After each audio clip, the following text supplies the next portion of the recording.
Your main event, Adam Copeland versus Christian Cage in an I Quit match. If you told me that 40 years ago, or almost 40 years ago, as 10-year-olds, Adam and Jay scripted a match about what they would like to do if they ever had a chance to main event a show in Toronto, and then just kept that script, and then used it here in this match, I might believe you. It was very much the match two 10-year-olds would love to do in their hometown. There was a lot of ultra-violence.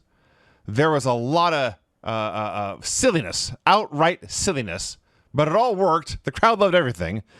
We had Adam Copeland coming out in the Maple Leafs gear here in Toronto. He gets a mega ovation. He's standing in the ring. The music is off. The crowd's still singing his song. And then the bell rings. Everyone goes crazy. This, from the jump, seemed like a big feckin' deal. And they brawl outside, and it's a hockey arena. They brawled into the penalty box, where Copeland steals a Bruins sweater from a fan and puts it on a Christian, takes a Leaf sweater from another fan, puts it on. A hockey fight breaks out in the penalty box. Everyone's going crazy. That spot in particular, that's when I was like, I guarantee you, they thought of that on the playgrounds of the Toronto area some decades ago, and they get a chance to do it, and it worked. It was awesome. They're doing a few ladder spots, the execution onto the ladder. Christian has selling basically the entire match, until he leapfrogs a spear outside and he throws Copeland to the post, splashes him off the top through a table that is leaning against the guardrail. They do a couple of near falls. We go to our second commercial break. And they're flying off the stage. We have a hockey net being used. Copeland throws Cage into the hockey net, which wouldn't hurt. It's a net, right? This webbing and fabric. And crowd goes, yeah, threw him into the fucking net. Cool. It was awesome. Mother Wayne appears. She nutshots Copeland with a hockey stick. We have Cage trying to use a number of weapons, pulls out a barbed wire chair. They tease a bunch of bumps into it. Eventually, Nick Wayne and Killswitch hits the ring. Here comes the woman, Shivani notes, and she slaps Copeland in the face. But Daddy Magic and Daniel Garcia come out, and they, of course, have had their issues with Christian and company as well. They even the odds. Killswitch ends up DDT'd onto the barbed wire. That takes him out. And Nick is pitched out onto Killswitch. Copeland does a giant dive off a ladder onto the two of them.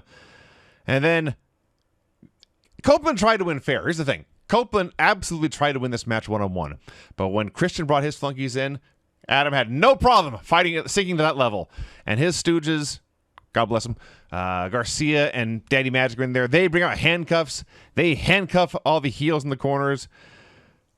Adam then punts Cage in the balls like a dozen times. And again, this is a spot a 10-year-old would book.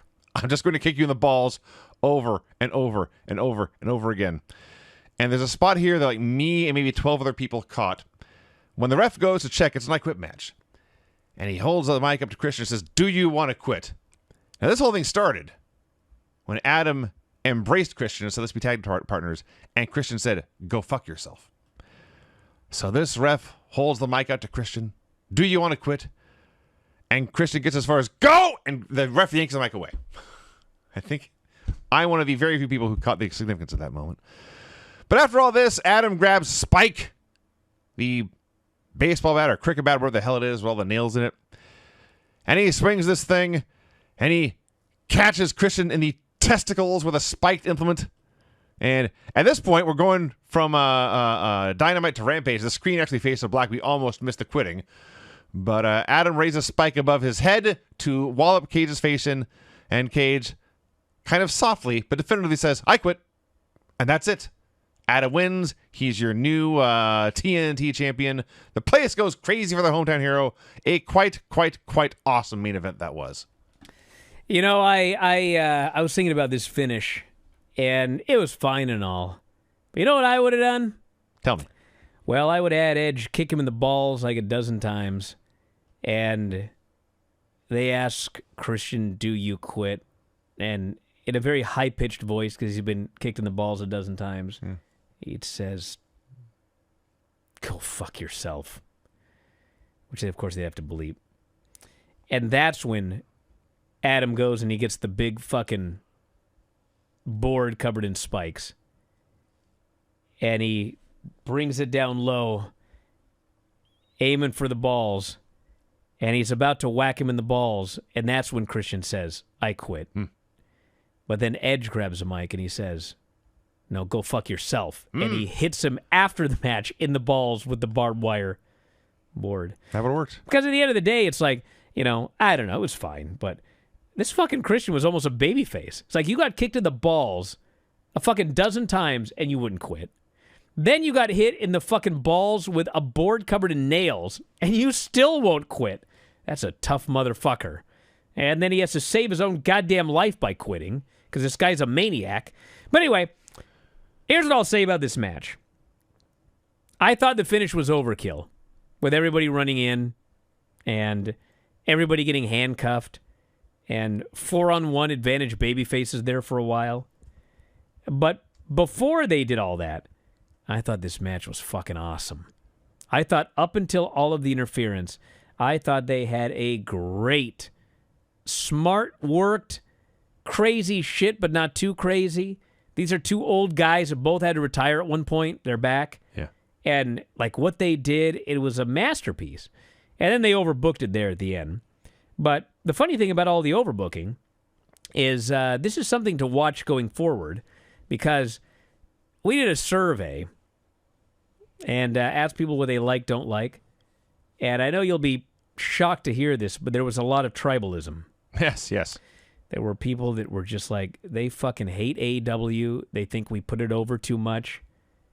And then there were people that hate WWE. They will not watch it. They will only watch AEW. And what's funny about that is it's going to be harder and harder to stick to your tribalism when we have a promotion where every Mercedes Moné promo is going to be a total WWE promo. She was largely born and raised in WWE. She worked there the vast majority of her career. She's got a writer from WWE that is working on her stuff, that learned everything in WWE. And then you've got this Edge, every single one of his angles, every single one of his promos, it's all WWE. Now, I don't dislike WWE. I mean, not a fan of Vince and a lot of different things, but as far as like the product, it's the best product in 20 years. I mean, it hasn't been this good since the Monday Night Wars, the good stuff during the Monday Night Wars. And so I don't mind seeing good WWE-style stuff in AEW, but, if you're one of those people that, I hate WWE, I think it sucks, I can't watch the product, but you liked this main event, brother, I don't know what to tell you. This was a total WWE main event. It was worked like a WWE main event. The finish was a WWE finish. That's what it was. And there's going to be a lot more of this going forward, and it's going to become, much more homogenized. So that's just the way it's going to be. But I thought for what it was, they did a great job. What was a unique hairstyle worn by men in the 60s? Pompadour. Mop and conch, whatever that is. I beg your pardon? Excuse me? Cock and pomp? Conch. Say that Yeah, one what more is it? time. Nobody else talk. Pop and conch? Yeah. Are you sure, Granny? Read it again. M-O-P, Mop. comma, conch. Mop conch. Mop conch? Conch. C-O-N-K. Okay. Look it up. Okay. All right. Mop conch? Mop conch? That's two different things. I know. God damn it. Duh. Why is she mad at us? Because we're idiots. Hey guys, did you love this clip? If so, you should join our channel. Just hit the join button and you'll have full access to every single show that we do. Wrestling Observer Live, Wrestling Observer Radio, The Bryan and Vinny Show, all of them in full HD, full length, plus archives of all of your favorite shows. Click join today and don't miss out.